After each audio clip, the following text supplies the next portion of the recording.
after all, most countries do need money. I mean, the United States runs scary deficits and has a lot of debt. And even had it not, we have day-to-day expenses to take care of.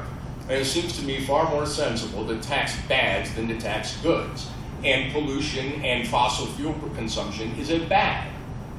Now, this isn't something I used to argue with the Cato Institute. I used to defend fossil fuels fairly aggressively. But one thing that became clear to me is that climate skepticism didn't come out of the blue.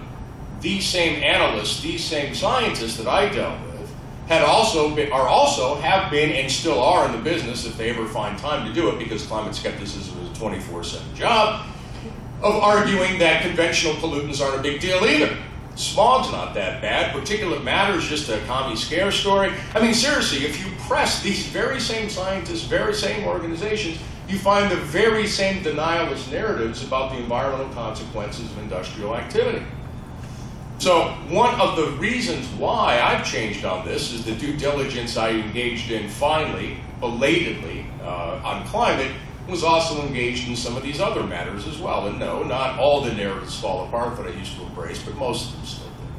So when it comes to climate, even if it turns out that climate change is not the significant problem that I think it is, that the mainstream scientific community thinks it is, even if it turns out that my old friends on the right are correct, it's a modest non-event, and Jerry 1.0 had it right the first time around. Even if that's true, the conventional emissions, which are abated by a carbon tax, would reduce human suffering through lung disease and other environmental media, so much so that any carbon tax, depending upon which study you look at, anywhere between, if you were just looking at the health benefits, that would be the conventional pollution health benefits, that'd be associated with a carbon tax, they add up to anywhere between $60 a ton to $300 a ton, depending upon whose studies you look at and what you assume about how much a human life is worth and that sort of thing. So even the lowest ball number I've ever seen means that a carbon tax makes sense in and of itself, even if climate's not that big a problem, because the reduction in air and water pollution that follows the improvement of human health that likewise follows. So that's why I say, better to tax bads than to tax good things. Earning money is a good thing. Investing successfully is a good thing. Being involved in selling your labor is a good thing. What is not a good thing is playing dice with the planet in a fashion that I can't scarcely imagine conservatives would do in any other context. After all, since when was it conservative to take a 1 in 5 chance that we're going to see cataclysmic climate change somewhere down the road? That's the number, according to MIT, of the chances of runaway climate change by the end of the century. When was it conservative to entertain risks like that? If you remember, in other contexts, conservatives don't talk like this. After 9/11, Dick Cheney, when talking about the possibility that nuclear scientists in Pakistan might be selling technology or actual weaponry to Al-Qaeda, said that if there's even a 1% chance that that's going on, that needs to be taken as a degree of certitude for U.S. policy response. Wow, think about that. That is the chestiest declaration of the precautionary principle I've ever heard. But it was in a non-environmental context. So, so to sum up, the case for staying in Paris is a little bit is a little bit murky, simply because Paris was not all that great to begin with, but it was the best that we've been able to manage over the course of a couple of decades of negotiation. And walking away under the terms and conditions and narratives offered by the Trump administration, in my opinion, was a terrible thing. Going forward, I don't think we should be going back to Paris. It's always fine to talk. But I think it's within our power to begin international climate action now unilaterally, to induce other nations to act. And in fact, I've had many conversations with European environmental ministers. They come to Washington all the time, and we seem to be a nice little, standard stop in their survey of the world, because we're people with ties to the Republican Party, and the Republican Party looks like a foreign entity to them beyond all recognition. So they will stop and have conversations. And one thing I've asked them, I said, well, why is it that Europe has why don't these international negotiations ever think about carbon taxes? Because after all, in the literature, the most efficient means of reducing greenhouse gas emissions is understood by virtually everybody in academia to be carbon pricing, preferably with a tax. And that isn't just what Nobel laureate libertarian economists like to say. Obviously, you think they'd want to harness price signals to reduce emissions. That's what libertarians are put on this earth to do, right? Use price signals to do things and not have government directly try to tell you how, when, and where to use energy. But it's not just, libertarians. It's also people like Al Gore. It's also people like James Hansen. I mean, it's also people like Bernie Sanders. So why isn't in Europe, where we don't have the GOP constraints, why isn't carbon pricing on the table? And they said, well, we would, but we need the United States to be part of any agreement. So we don't ever discuss it. But if the United States were to lead on carbon taxes, believe me, the prospect of an international climate agreement around carbon pricing is a far easier thing to imagine if the United States is involved. So I will leave it there, and I'll turn it over to John, who will tell you why I'm wrong in most everything I just said.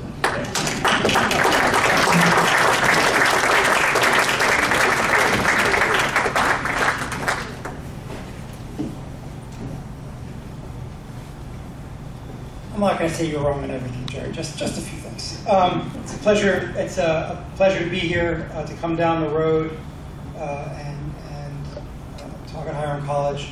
I have to start my phone. As a law professor, you put a law professor in front of a microphone, and we can just drone on for endless amounts of time. So I need to make sure I stop at an appropriate point. But I certainly appreciate the opportunity to be here, to be on stage with my old friend Jerry Taylor. We used to do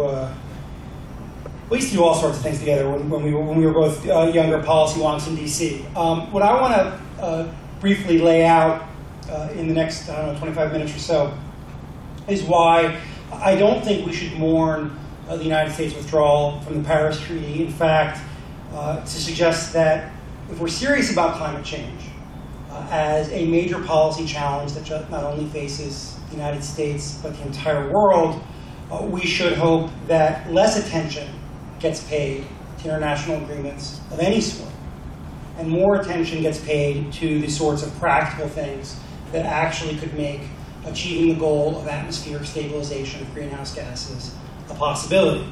Now, I should note that some of those things that could make it a possibility, I would argue, would include things like a carbon tax, but I don't think focusing on international agreements are a way to get there.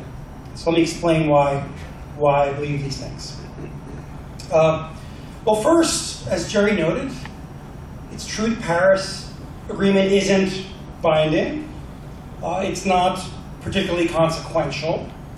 Most countries, and I think Jerry and I do differ here, did not put forward commitments that are significantly different from what people expected in terms of the economic projections of those countries. In fact, many countries put forward commitments that were actually below what we could have expected from those countries. The United States, under the Obama administration, committed to significant, or didn't commit, said that it anticipated fulfilling significant emission reductions. But the United States, as far as U.S. law is concerned, was never actually even a party to the Paris Convention, or Paris Accord. Under U.S. law, an international agreement is only binding if it is ratified by the United States Senate. Paris was never submitted to the United States Senate, let alone ratified by it. The reason we talk about the United States withdrawing from Paris is because under the terms of Paris, if a head of state signs the accord, as far as the accord is considered, it must remain effective for several years, and there's a multi-year process for removing the signature. But from the United States standpoint, we were never even a party. And even before the Trump administration said that we were going to take the steps to remove our signature, and we were not going to participate, what was happening as countries were preparing to participate in the Paris Accord? Well, the New York Times just today, some of you may have seen the story, reported that it looks like in 2017, the world is hitting an all-time high for CO2 emissions, despite reductions, continued reductions over the last several years from the United States. That China's economic slump appears to be abating, that around the world, emissions of carbon dioxide and greenhouse gases are projected to resume their increase, despite the fact that the United States has been able to engage in modest decarbonization largely driven by things like the decline in coal use as it's been substituted by natural gas. So even with every other country participating in Paris, even with the United States reducing its emissions, we're not seeing a global decline. The reality is Paris never offered a promising way forward on climate change, not merely because it was not binding, but because international environmental agreements rarely do meaningful things in environmental policy.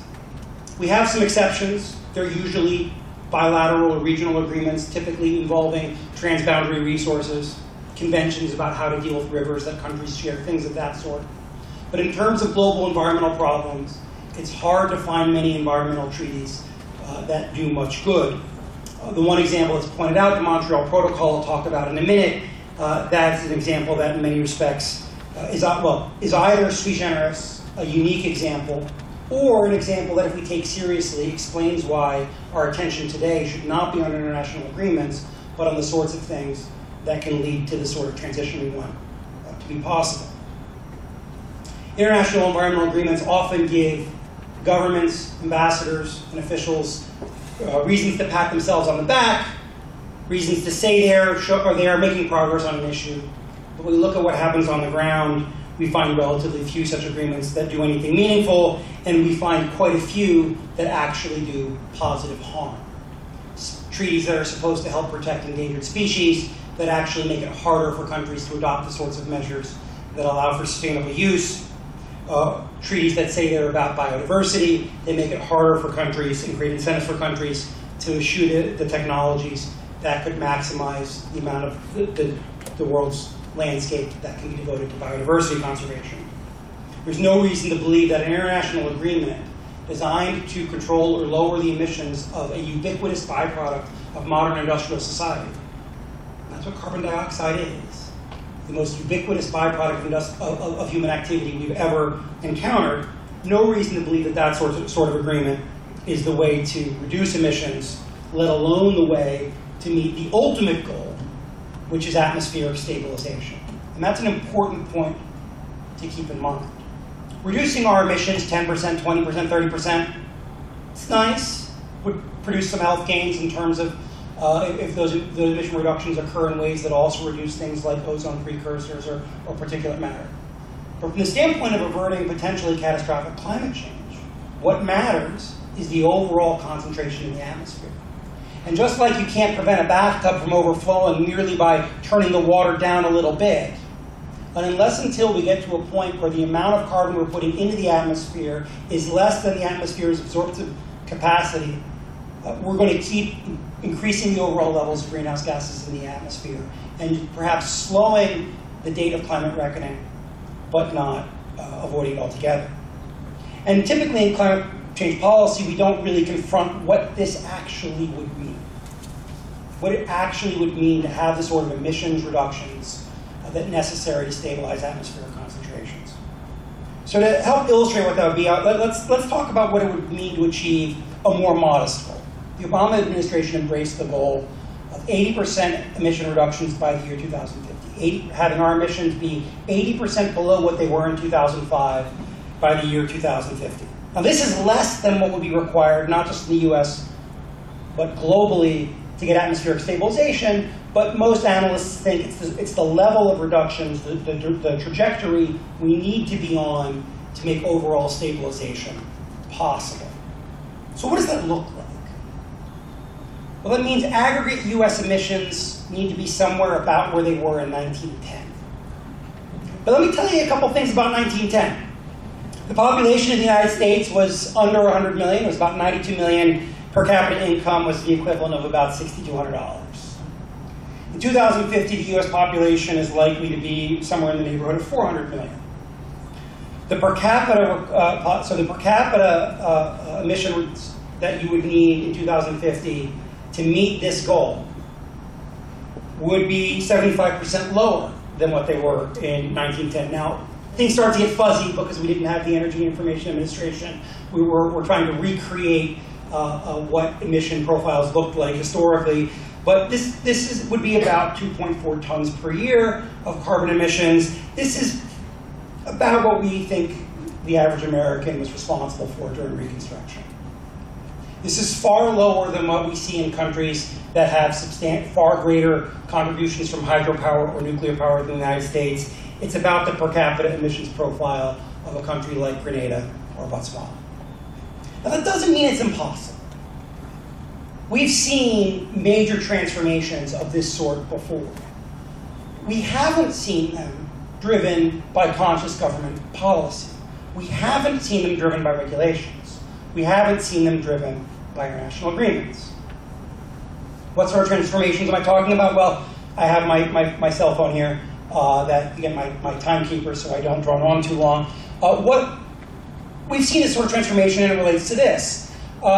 As I tell my students, and they don't always get this, when I was a kid, there was one type of phone that you could get from AT&T. I think you could get it in multiple colors, but there was one type of phone, and the primary means of communicating was through copper, and miles and miles and miles of copper wire.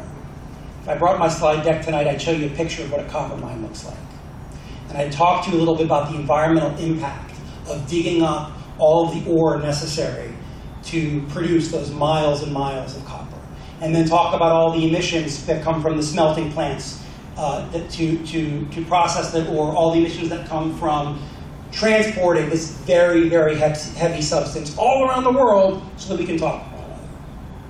And then at some point, early 90s, late 80s, early 90s, we realized that we could replace a lot of that copper with one of the most abundant substances on the face of the earth, silica, sand. We could create fiber optics, and in ways that I don't understand, but my students that were engineering majors can explain to me that this clear tube of silica, actually, a single one can actually transmit far more information, far more effectively, far more quickly than copper could, even though it seems much more flimsy. And it's the environmental impact of creating that silica fiber is a tiny fraction. Now, this wasn't the consequence of someone saying we need to reduce our copper consumption.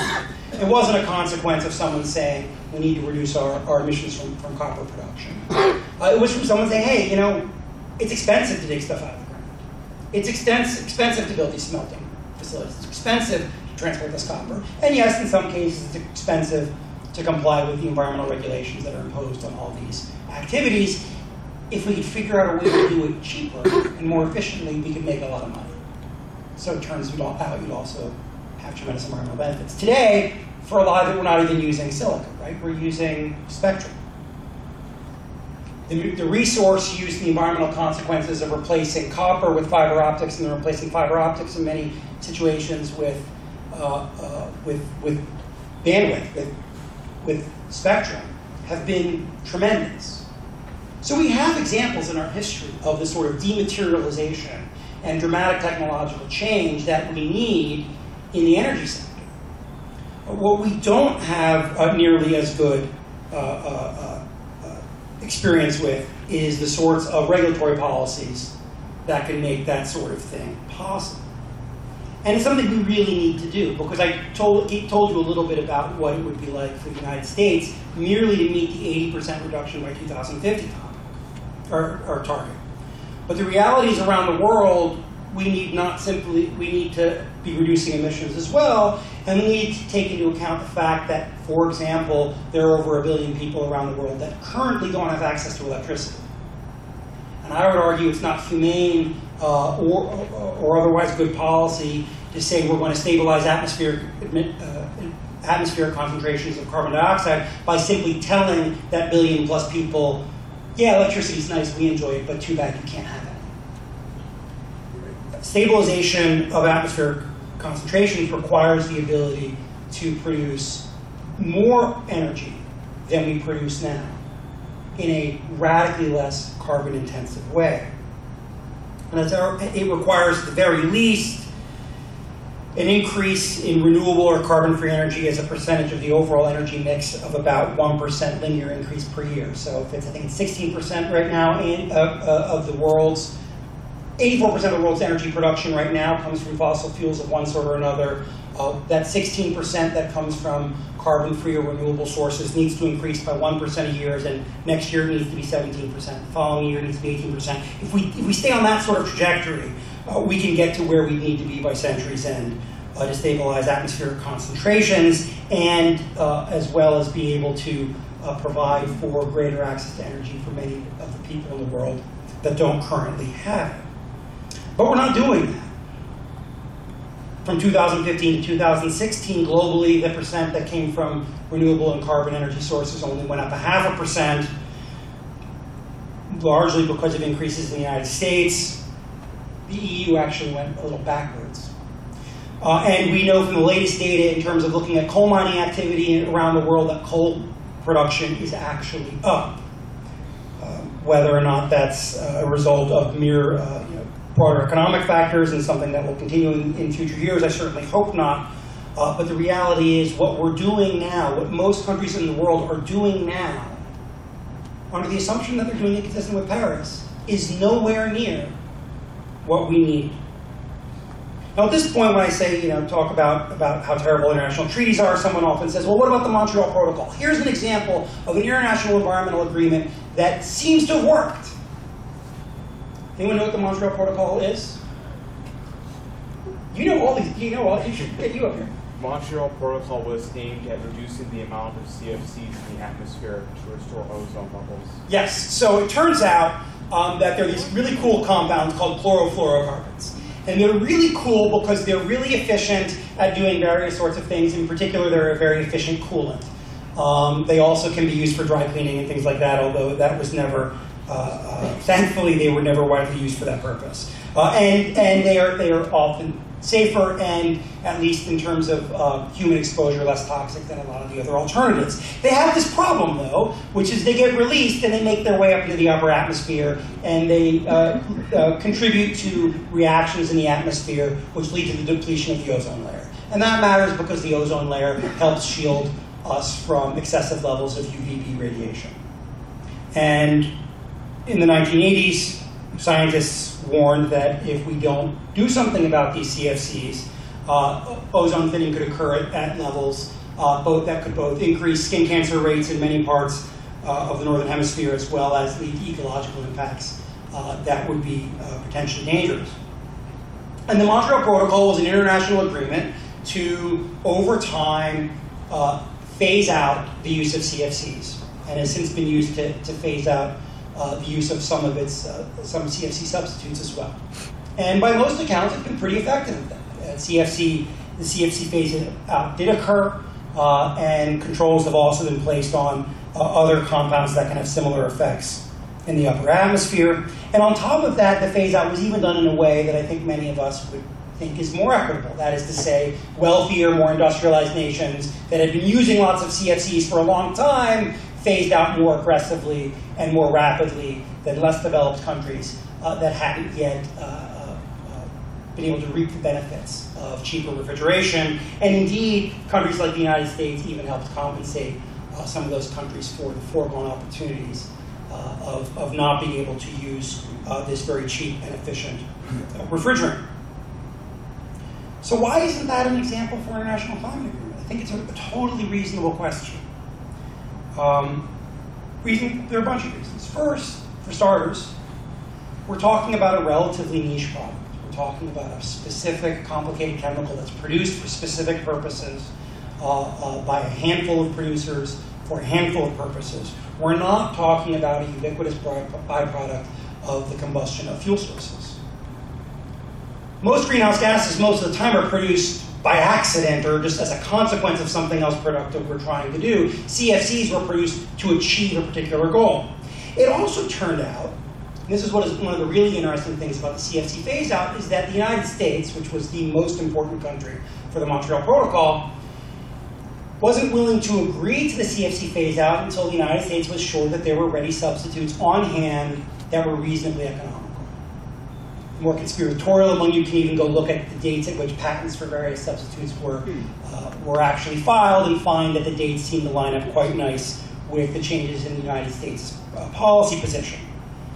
But the reality is this is a pattern we see in environmental law all the time, that it's much easier to impose restrictions when we know what we're going to do under those restrictions. When we impose controls on emissions that contribute to acid rain, the emission targets were based on what we already knew how to do in terms of scrubbing and cleaning the emissions from coal-fired power plants. It turns out there were other ways to meet those targets, but the actual targets that were written in the law were based on what we knew how to do.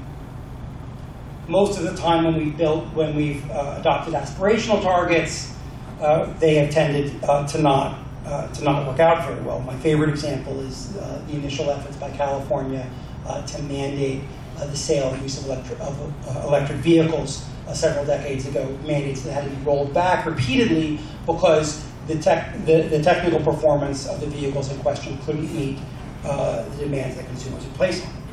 The Montreal Protocol is another example of the fact that once we know how to do something, using legal mechanisms to push us to do something more aggressively or more rapidly is doable. But the real challenge is figuring out how to do it in the first place. The other thing that's worth noting about the Montreal Protocol is that the countries that had the most to fear from ozone depletion as a human health matter were largely wealthy, industrialized nations in the Northern Hemisphere, where the consequences of ozone depletion would be greatest and where vulnerability of native populations would be great to increased UVB exposure would be greatest as well. And so it was possible for those countries to go to nations like India and say, here's what we think the added costs of refrigeration are likely to be, here's what the added costs of cooling are likely to be under a CFC phase-out, because that phase-out is going to benefit us and cost you, we can compensate you for that. Climate change presents almost the opposite scenario, though. The countries that are the most vulnerable to climate change are the least industrial, as a general matter, are less industrialized nations, and nations that thus far have contributed the least to the problem. And Costa Rica and Bangladesh and so on aren't going to compensate us for reducing our carbon emissions, not because they wouldn't want to, but because the ability of those countries that are most vulnerable to climate change to write the check that would move industrialized nations is just not there. So I think the real lesson of things like the Montreal Protocol is that if we want to make progress on something like climate change, we have to think more broadly about what is it that can make it doable? What is it that can make it like switching from copper to fiber optics to spectrum? What is it that can make the rapid decarbonization that no country seems willing to do voluntarily? If you actually look at their actual energy consumption, the actual choices they're making, and that's where we need to place our focus. And that international agreements and the like are window dressing. So my last few minutes, let me say a little bit about what that would look like, what I would recommend. I would agree with Jerry that some sort of carbon tax certainly makes sense. Increasing the cost of carbon and the consumption of carbon on the margin certainly helps send a price signal that makes that increases the incentives to try and replace energy with other things, whether it's labor or other sorts of technological innovation. But there are other things we can do as well. One thing we can do is we can, in terms of US policy and in terms of other countries' policies, start eliminating the subsidies that encourage and facilitate rampant fossil fuel use. Eliminate the government policies that subsidize increased energy use across the board. A second thing we can do is we can adopt policies that try and increase the incentive for technological innovation in the energy sector. Typically, right now, the way the United States government encourages technological innovation is in two ways. One thing we do is we have patents. Right? We say to innovators, you come up with a really great way of doing something. We will give you a period of time where you will get super competitive returns on the sale of your innovation. And that works for all sorts of things. In the environmental context, though, patents don't really work their magic, because typically what we're trying to do is reduce an environmental impact that no one's paying for. So if I go to you and say, here's a new device that makes it cheaper to make a widget, well, the widget maker can say, aha, I'm willing to pay for that based on what it's going to save me in producing my widgets, and the value of that innovation can be captured by the innovator.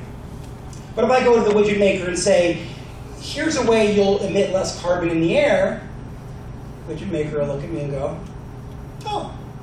Now, maybe if there's a PR benefit or something, they might do it. But in terms of being able to offer energy users significant gains, the inventor of the less polluting technology has a limited ability to capture those benefits. In the case of energy, if you reduce energy use, increase energy efficiency, you can capture some of it. But what we're worried about is not merely the energy efficiency. We're ultimately concerned about the emissions that are completely unpriced.